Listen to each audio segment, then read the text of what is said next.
tere, Miikal siin! Täna me oleme Super Skypargis, et õpetades sulle, kuidas teha tagurpidi saltot batuudi peal. Nii et läheme esimese sammu juurde. Samm number 1 on ennast põranda peal siis soojaks teha sellise harjutusega. Käed üles ja proovid siis põlved tuua näo juurde, nii et tuharad tulevad maast lahti.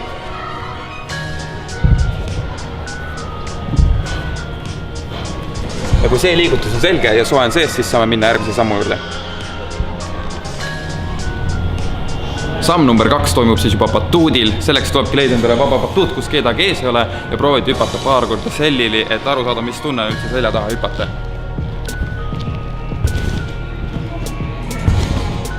Kui te kardate selja taha hüpata, siis saate seda proovida muidugi meie swammi auku, aga kui sellili hüppamine on käki tegu, siis proovime teha seda sama kägaardust, nagu me tegime maa peal, siis sellele sellili hüppele otsa.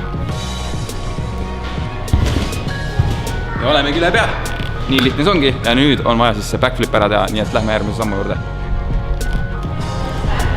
Viimane samm ongi kõik harjutused kokku kombineerida ühte hüppesse ja kui te ennast veel enesekindlalt ei tunne, proovige läbi siis eelnevad harjutused sinna samma swammi. Aga nüüd ma näitan, mis juhtub, kui sa teed kõike ühe hüppe ajal kiiresti ja efektiivselt.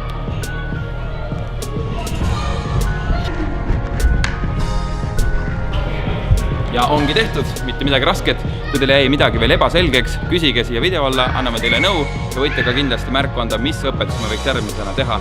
Aga polegi midagi muud, kui aitäh, et vaatasite ja kohtume Super Skypargis.